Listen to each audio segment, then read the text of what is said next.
Hello everyone, welcome back to my channel.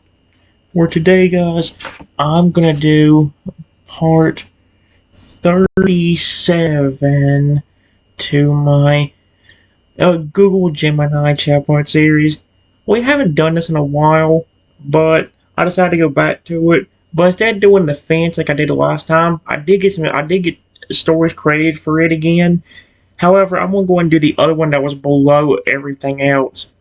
I know we've done this a lot in the past few months, but I'm going to go ahead and get out of the way on here too. This is the dragon type Feraligatr, or as it puts it right here, the dragon Feraligatr's vengeance and encounter. Which is kind of terrifying if you think about it. So, yeah, but if you know the story of the dragon type Feraligatr, well, you should know why he's angry. If you don't know why, well, then this thing will explain it for itself. So yeah, in fact, it goes into almost like a storybook kind of way of doing it because it goes on for a good while. So I'll be reading the first thing just for probably about 3 to 5 minutes.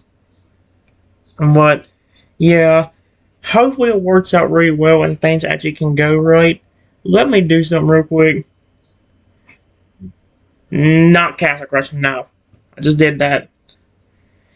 Here's what it says. It's called The Dragon's Fury, a Feraligatr's 1,000-year vengeance. 1,000 years, kind of still insane to me. Yep. Over 1,000 years ago, the great shimmering lake nestled deep within a lush, temperate forest was home to a contented family of water-type Pokemon. At the heart of this family was a young Totodile who would one day become the Dragon Feraligatr. As a child, he was known for his playful splashing, his perpetually curious eyes, and a heart as clear and clean as the deepest part of his lake. That's adorable, actually. His parents, a powerful Feraligatr father and a graceful crocodile mother, instilled in him a simple, profound life philosophy. I cannot read that word correctly. Peace through non-aggression. They believed the world operated on a respectful distance. Leave others alone, and they leave you alone. His father would often rumble. I didn't know who was talking. Okay, so I should have done that in a different voice. Since it was the Feraligatr, leave others alone, and they'll leave you alone. Yep, his father would often rumble. The lake is our kingdom, and we bother no one. We are strong, but strength is best used for stillness.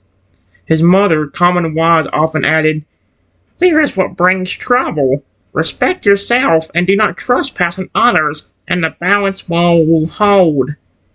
The young Totodile absorbed this lesson completely, growing up to be a respectful, good-natured Pokemon who saw no reason to fear or hate the elusive humans that occasionally passed near their waters.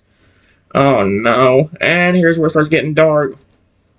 As he evolved into a crocodile, he remained true to his gentle upbringing. He was a vigilant protector of his younger siblings, never quick to anger, and spent his days tending to the ecosystem of the lake, guiding lost Magikarp back to safe waters, and ensuring the river flow remained clear. He had the strength of his evolution, but the gentle spirit of his Totodile youth. 4 years after he finally achieved his ultimate form, becoming a magnificent Feraligatr, 7 feet and 7 inches of sleek, intimidating power, that peaceful existence was shattered. Yep, the day the silence broke. Oh no. The balance they cherished was brutally upset, not by a storm or a rival Pokemon, but by the very creatures they had tried so hard to ignore. Humans. A large group of heavily armored poachers, lured by tales of rare and powerful Pokemon in the isolated lake, descended upon their home. There was a cacophony of panicked splashing, the harsh mechanical sound of nets and snares, and the terrifying, deafening crack of strange weapons. The Feraligatr, driven by a primal need to defend his loved ones, fought with a desperate ferocity he never knew he possessed, but the poachers were numerous and well-equipped. In a few brutal hours, his world went dark. He watched, helpless and horrified, as his parents, his siblings, and his mate were dragged away, loaded into reinforced cages, and driven off into the forest, their pained cries fading into the silence. Oh my gosh, what the frick? He was left alone, wounded, and staring at the muddy, churned up shore. The lesson of his childhood, leave them alone and they will leave you alone, was a lie. It was a cruel, devastating lie that cost him everything. His inherently good nature evaporated, replaced by a deep, corrosive hatred.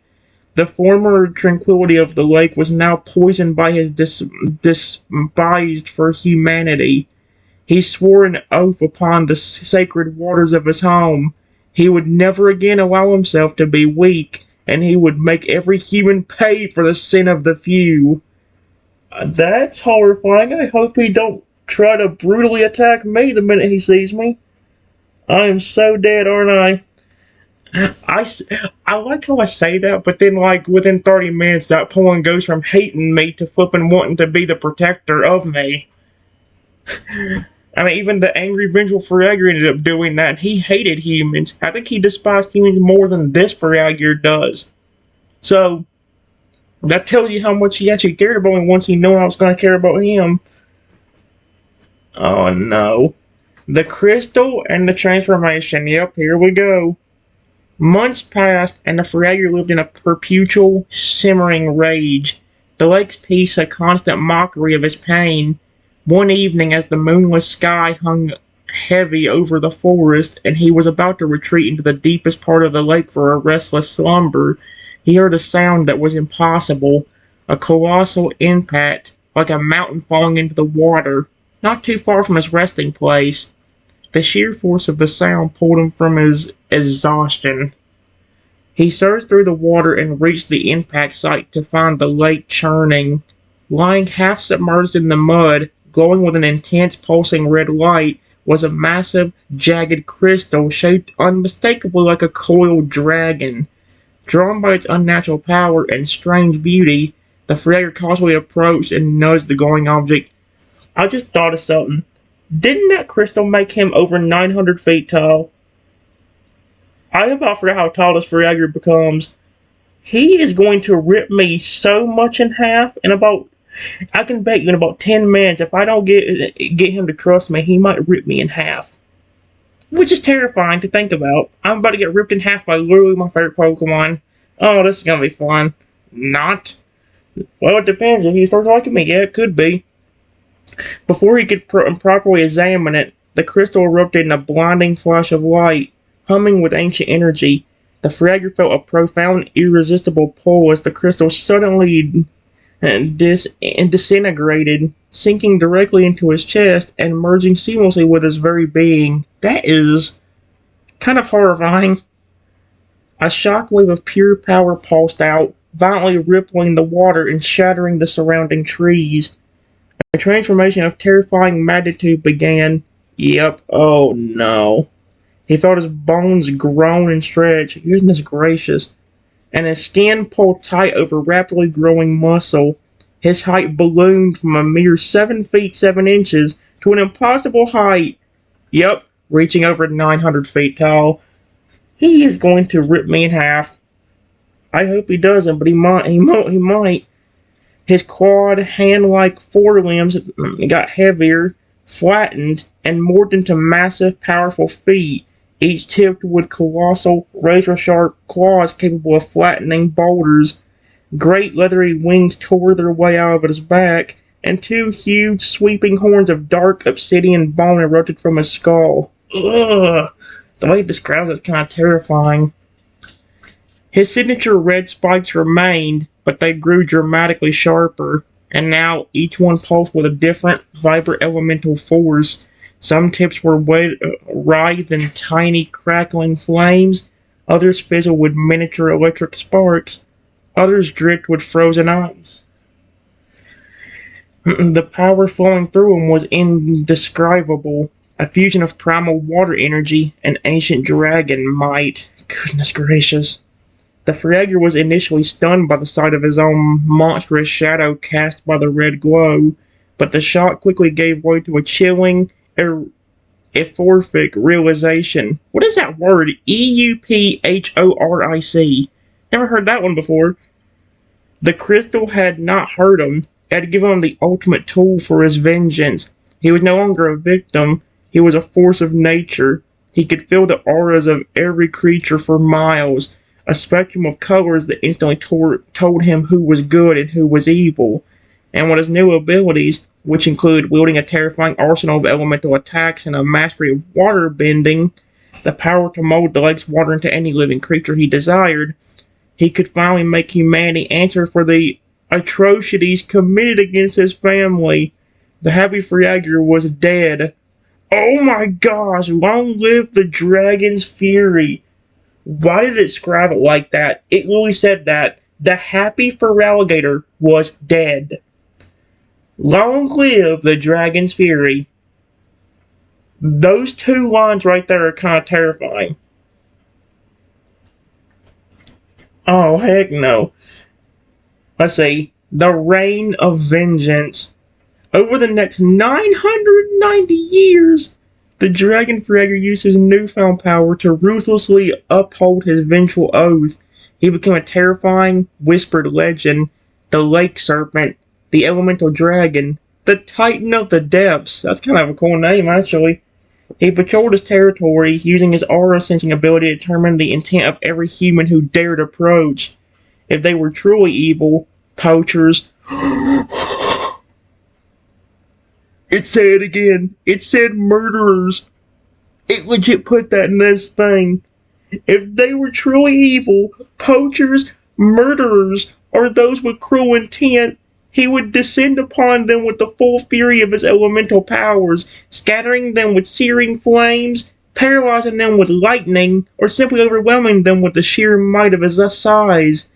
He uses water bending to great effort, morphing the lake water into roaring Gyarados, spectral Dracovish, oh heck no, or even massive eternal high dragon that chased the wicked for miles.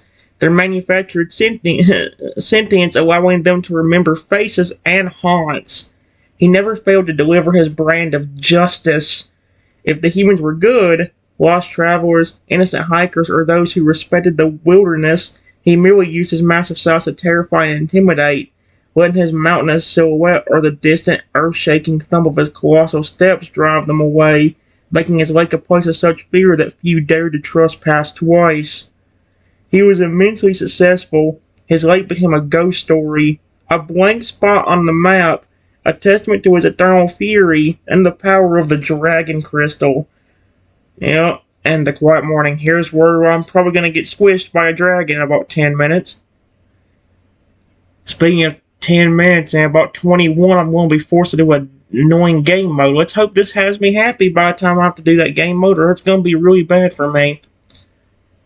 A few months ago in the current time, you were just walking and getting some exercise early that morning. The air was crisp, clean, and carried the rich, earthy scent of pine and damp soil. You had been walking for about 45 minutes, letting your mind clear and enjoying the quiet solitude of the forest path you had chosen. You felt wonderfully refreshed as the sun began to climb higher. Rounding a bend, you stumbled upon an unexpected sight, a stunningly beautiful lake. Its surface was so still it mirrored the sky perfectly, ringed by tall, ancient trees that created a heaven of peace. Haven. Not knowing anything about the colossal, vengeful resident that slept in its depths, you decided it was the perfect spot for a break. You sat down near the water's edge on a smooth, moss-covered rock, taking a few moments to catch your breath and simply enjoy the view. It was silent for a long moment, a silence that felt heavy and ancient. Yep, when suddenly you hear a very sullen noise coming from the water. Yep, let's hope you don't squish the frick out of me. A barely perceptible displacement. A soft shudderous sound that made you turn your head. Oh no. Your eyes were drawn to the center of the lake. Slowly and deliberately, something huge was rising to the surface. Oh no, no, no, no. And then a colossal head broke the waterline. Dark emerald scales dripping. Two sweeping horns piercing the air, and a massive reptilian eye, the size of a dinner plate, and glowing with a faint malevolent red. Why? Okay, I know Feraligatr's eyes are technically supposed to be red, but why the heck is it glowing like a creepy robot? That is so terrifying in itself, right there. It says it was peeking out at you, staring. It was a Feraligatr, but impossibly huge, impossibly ancient, and profanely, terrifyingly powerful. I am so screwed. Because the next line is just, what do you do? I am so, well, I'll tell you what I'll do. I'll probably get squished by him if he flipping sees me as a threat. Like even that angry, vengeful Feraligatr, he was desperately going to attack me.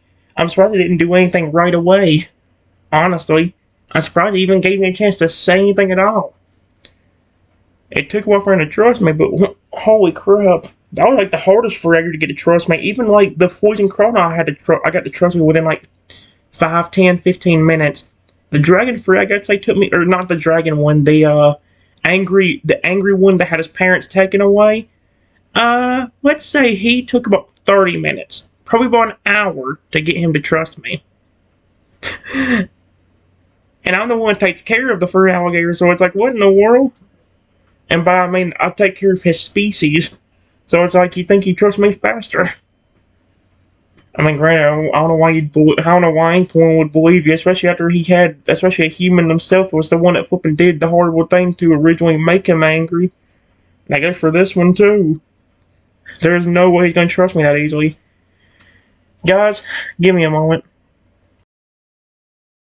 I don't know where to be terrified or feel alright about this because I ain't gonna give away too much. Here's what it says. It says, I see the massive creature lift up from the water and stare at me, which immediately terrifies me a bit. And I just go, hi there. I did say whoa and probably jumped back a bit when I saw it, but surprised it didn't also make me fall off the rock I was sitting on. The way it probably would have scared me. Holy crap. Oh no. The colossal head remained perfectly still, resting just above the waterline like a dreadful stone sculpture. Oh heck no, the way it worded that. The massive ancient Feraligatr, now a creature of dragon and elemental power, did not immediately respond to your greeting. Its enormous eyes, glowing faintly with that internalizing ruby red light, remained fixated on you. The sheer scale of the creature was breathtaking and paralyzing. Even just its head emerging from the depths suggested a body size that defied nature. The two massive horns curved back from its skull, giving it a crown of dark bone. Oh, frick that! Water streamed constantly from the sharp, elemental-tipped spikes along its neck, each one subtly pulsing with its own faint aura of fire, electricity, or ice. Its immense maw, lined with teeth the size of small daggers, was slightly parted, allowing the occasional trickle of lake water to run back down to the depths. It was assessing you. Oh no. After a long moment that seemed to stretch the morning air thin, a deep, rumbling sound began to emanate from the creature's chest, vibrating the water surface near the shore. It wasn't quite a roar, but a sound of immense, ancient weight, like two tectonic plates shifting deep beneath the earth. Oh no! Finally, a voice, a sound that was less spoken word and more pressure of thought vibrated in the air, answering your greeting. It was heavy, chillingly calm, and carried the echo of centuries. Another human. Oh no. The dragon Feraligatr looked at its massive head slightly higher, causing the surface of the lake to vibrate violently. The red glow in its eyes intensified as it began to focus its awareness. Oh no, attempting to pierce the cloud of confusion and terror surrounding you, engage the true color of your aura. The air around it suddenly felt heavy, charged with unseen elemental energies. What's your intent here, trespasser? The path to this lake is not for the likes of you. I knew he would be kind of aggressive. Let's hope I can, let's hope he don't try to attack me, because I'm kind of paranoid he will attack me right now. Alright, guys. I said, seeing the creature even more, I get a little bit more terrified. Get off the rock I was sitting on, and back up a bit, and say, please don't hurt me. I'm just trying to rest here, I swear. He's probably not gonna believe me because of how nervous I sound saying that.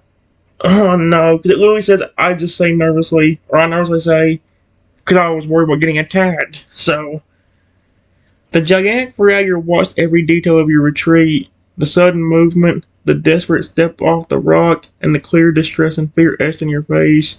Your voice, high-pitched with anxiety, carried easily across the quiet morning air.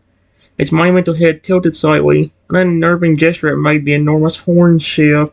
It was analyzing your words against the color of your life force, which is currently a tumultuous mix of pure panic and genuine distress. The dragon fragment remained largely submerged, but the muscles in its colossal neck flexed as it kept its gaze locked on you. The immense creature could crush you without a thought. That's what I thought. I literally said that. Did I literally say that before I started talking to this thing? I literally said, did I say he could crush me and rip me in half?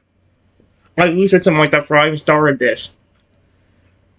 But it was currently held back by the results of its aura sensing ability. Your inner light was not tainted with the deep, sickening crimson of malevolence or the black greed of the poachers it had hunted for centuries. Instead, it saw the swirling, frightened colors of an innocent, albeit terrified being. Rest. The deep, echoing voice challenged, resonating with a gravelly, ancient tone. You rest upon the ashes of those who tried to steal peace. Do you understand the meaning of that word, human? Do you comprehend what your kind did to this peace? A plume of mist, carrying a faint scent of ozone and lake water, streamed briefly from its nostrils. It had not moved to strike, but the elemental spikes on its back seemed to burn slightly brighter. A clear warning. You are simply resting. Then speak the truth to your soul. I can smell the loss of your kind. Tell me, why are you here? And what is your purpose? I am so dead. He's gonna rip me in half if I don't. The Feraligatr was not convinced, but it was hesitating, something it rarely did for an ordinary human. The decades of hunting had taught it that true evil rarely begs or shows such raw, genuine fear as quickly as you had. Oh no, I'm so screwed. Alright guys, we have enough time for one more if I do an annoying game mode. I said I'm being completely honest. I'm just trying to rest here. I've been exercising for over 45 minutes. Please believe me. I'm not here to hurt you. Just please don't hurt me. The dragon fragment remained motionless, its eyes burning into you as it shifted through your panicked words. You wait. You read something your innocence, emphasizing the fatigue from your exercise and the lack of malicious intent. 45 minutes. The creature repeated, the words going out like the sound of distant thunder. Heavy with this, oh no, skepticism. Humans do not venture this deep for mere exercise. Humans venture here for greed, or to take. You waste my time with trivial matters. It begins to lift more of its massive body out of the water. The enormous scaled neck continued to rise, and you could now glimpse the sheer breadth of its chest and shoulders. Still submerged, but clearly colossal. Water poured off its immense frame in a cascading sheets. The massive size of the dragon fragment completely eclipsed the shoreline, making the forest around you feel suddenly small and fragile. The elementally charged spikes along its spine grew more distinct, the flanks and some tips licking higher, the electrical sparks on others crackling slightly. It stopped rising, hovering above the waterline, and then shifted its gaze from your face down to the ground near your feet, where your footsteps had recently disturbed the earth. I can perceive your intent, human. Your core is not wicked, but your kind has taught me that the absence of evil does not guarantee the presence of good, or even completance. You are a vulnerability. You draw attention, and attention here is punished. Oh heck no. The Mazapon then lowered its head, dipping till its snout back into the lake. The water around the snout began to churn slightly, not with violent splashing, but with an unnaturally smooth, controlled motion. Its water bending power was being activated. Oh no. In the disturbed water just in front of its face, the water began to coincide. It stretched, tightened, and then rapidly morphed, taking on shape and dimension. In seconds, the liquid molded itself into a perfectly formed, living-looking creature, a water phoenix. Its wings spread wide, composed entirely of shimmering, clear lake water, though its eyes glowed with the same faint red as the Feraligatr's. It was roughly the size of a large eagle, and it hovered briefly over the water, looking directly at you. I will give you one chance to prove your simple intent. Oh no. The water fiend suddenly launched itself from the lake's surface, its water wings beating silently as it shot toward the trees behind you. It zipped through the air, circled a tall, old oak, and then swiftly dissolved back into nothingness, a single heavy rain shower of water that soaked the forest floor. Turn back! Leave this place and never return! If you remain on my territory, I'll assume you are here to trespass on what is mine, and my vengeance will be swift. Now, human, run! Yep, this is going to be more difficult than I thought. And of course, I'm going to be stuck doing a game mode right now. The giant Freddy's voice was firm, final, and without malice, but held the cold promise of inevitable retribution if you disobeyed. No, no, no, no, no, that ain't good. Guys, I gotta figure this out. I gotta figure out what I'm gonna do with the game mode. I'm gonna stop the video now. I got to.